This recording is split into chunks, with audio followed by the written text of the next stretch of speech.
The story of Cinderella. Once there was a gentleman who married for his second wife, the proudest and most haughty woman that was ever seen.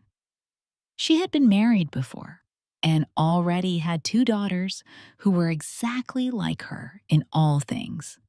He had likewise, by his first wife, a young daughter, but of unequaled goodness and sweetness of temper, which she took from her mother, who was the best creature in the world. This sweet little girl missed her mother, who had died terribly much.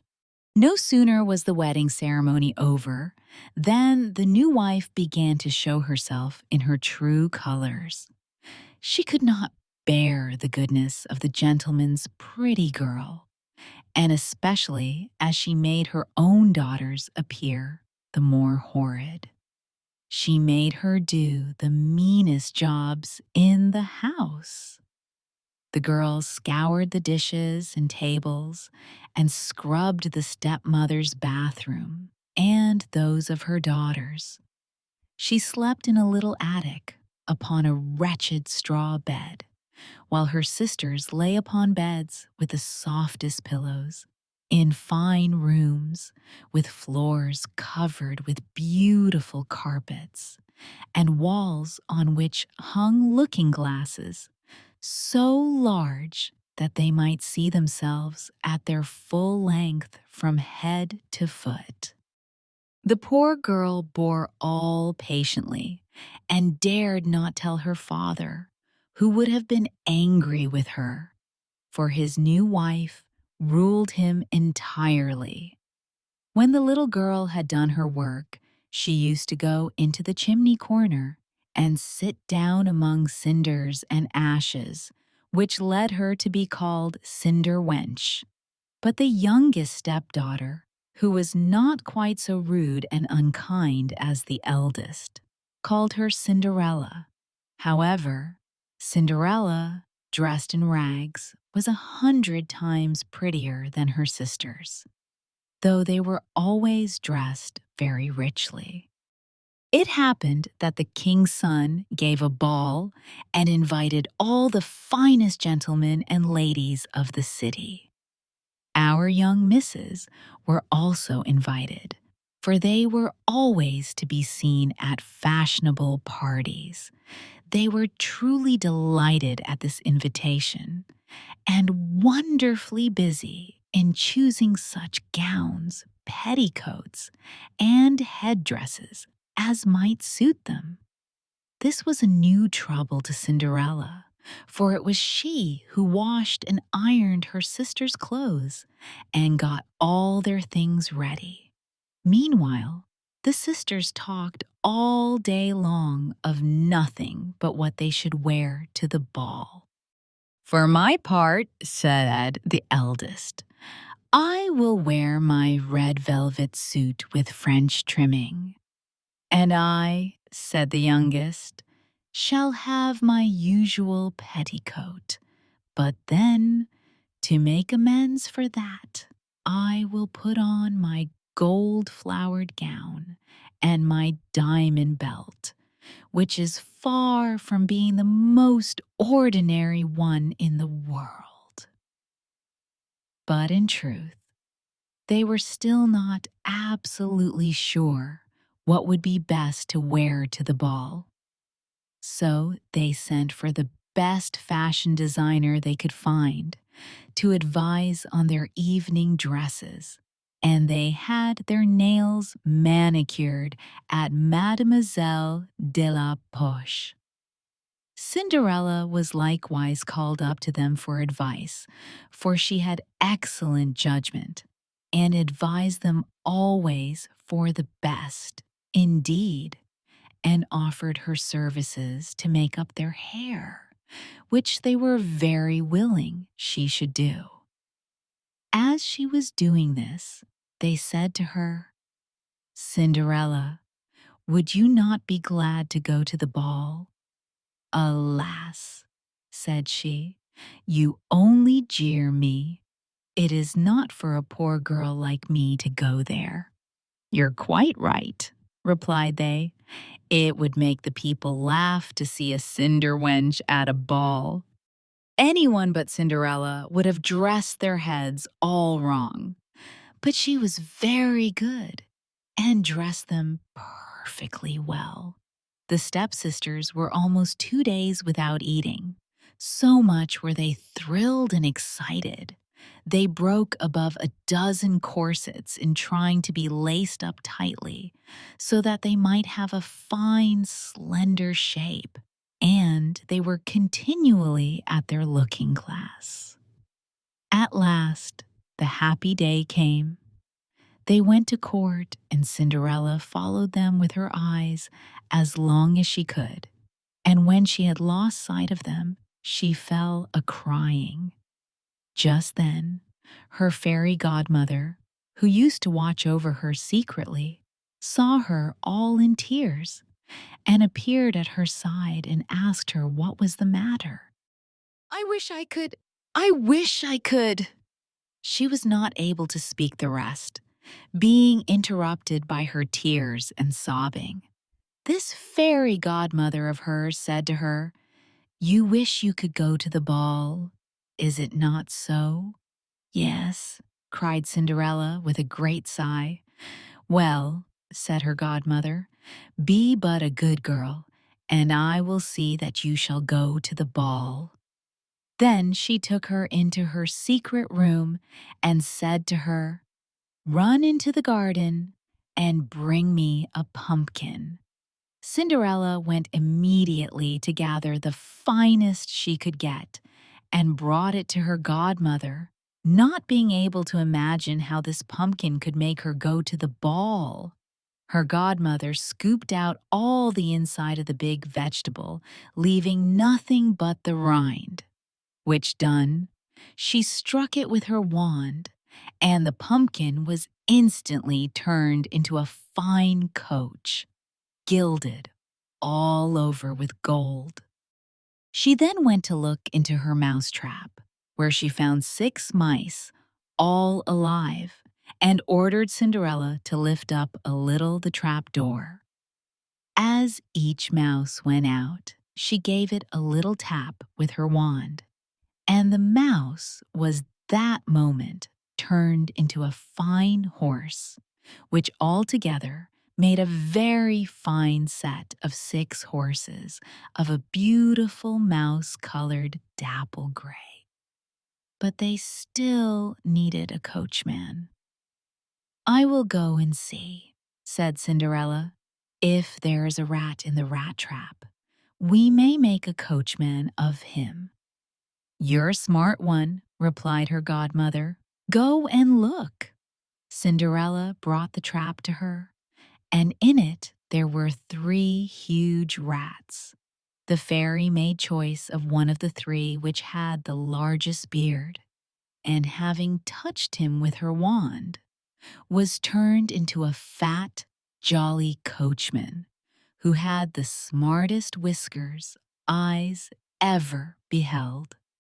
After that, she said to her, "Go again into the garden, and you will find 6 lizards behind the watering can. Bring them to me." She had no sooner done so, but her godmother turned them into 6 footmen, who skipped up immediately behind the coach, with their uniforms all bedaubed with gold and silver, and clung as close behind each other as if they had done nothing else their whole lives. The fairy then said to Cinderella, "Well, you have here transport fit to take you to the ball. Are you not pleased with it?" "Oh, yes," cried she, "but must I go there as I am, in these nasty rags?" Her godmother only just touched her with her wand, and at the same instant her clothes were turned into cloth of gold and silver, all beset with jewels. This done, she gave her a pair of glass slippers, the prettiest in the whole world. Being thus decked out, she got up into her coach, but her godmother, above all things, commanded her not to stay until after midnight, telling her at the same time that if she stayed one moment longer, the coach would be a pumpkin again, her horses mice, her coachman a rat, her footmen lizards, and her clothes become just as they were before. She promised her godmother she would not fail to leave the ball before midnight. And then away she went, scarce able to contain herself for joy. The king's son, who was told that a great princess, whom nobody knew, was to come, ran out to receive her. He gave her his hand as she alighted out of the coach and led her into the ball among all the company. There was immediately a profound silence. They left off dancing, and the violins ceased to play. So attentive was everyone to contemplate the singular beauty of the unknown newcomer. Nothing was then heard but a confused noise of, "Ah, how lovely she is! Ah, how lovely she is!" The king himself, old as he was, could not help watching her and telling the queen softly that it was a long time since he had seen so beautiful and lovely a creature. All the ladies were busied in considering her clothes and headdress, that they might have some made the next day after the same pattern, provided they could meet with such fine material and as able hands to make them. The king's son led her to the most honorable seat, and afterward took her out to dance with him. She danced so very gracefully that they all more and more admired her. A fine banquet was served up, of which the young prince ate not a morsel. So intently was he busied in gazing on her. She went and sat down by her sisters, showing them 1,000 polite gestures, giving them part of the oranges and lemon blossoms which the prince had presented her with, which very much surprised them, for they did not recognize her. While Cinderella was thus amusing her sisters, she heard the clock strike 11 3/4, whereupon she immediately made a curtsy to the company and hasted away as fast as she could.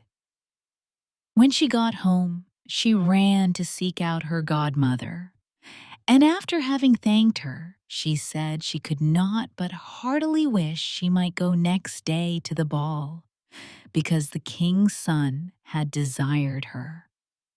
As she was eagerly telling her godmother whatever had passed at the ball, her two sisters knocked at the door, which Cinderella ran and opened.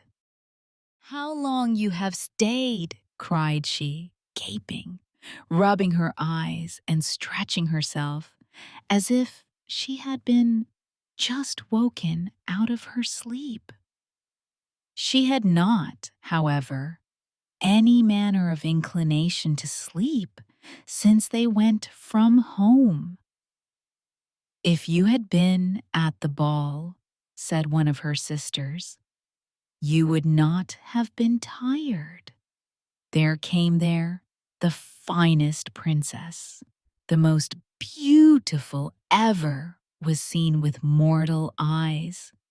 She was 1,000 times nice to us and gave us orange and lemon blossoms." Cinderella seemed very indifferent in the matter. Indeed, she asked them the name of that princess, but they told her they did not know it, and that the king's son was very uneasy on her account and would give all the world to know who she was. At this, Cinderella, smiling, replied, "She must then be Very beautiful indeed. How happy you have been. Could not I see her? Ah, dear Miss Charlotte, do lend me your yellow suit of clothes which you wear every day. I, to be sure, cried Miss Charlotte. Lend my clothes to such a dirty cinder wench as you. I should be a fool. Cinderella indeed expected well such answer, and was very glad of the refusal, for she would have been sadly put to it if her sister had lent her what she asked for jokingly. The next day, the two sisters were at the ball, and so was Cinderella, but dressed more magnificently than before.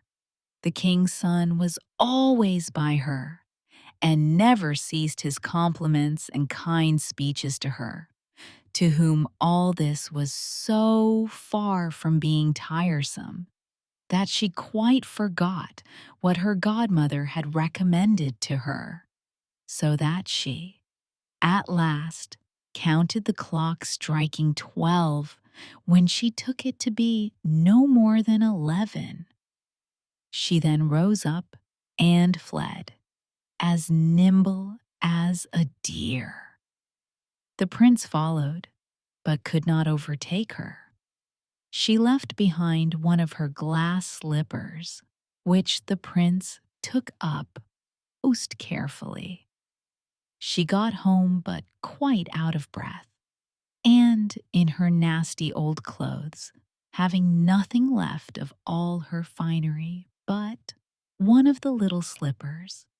Fellow to that she dropped. The guards at the palace gate were asked if they had not seen a princess go out.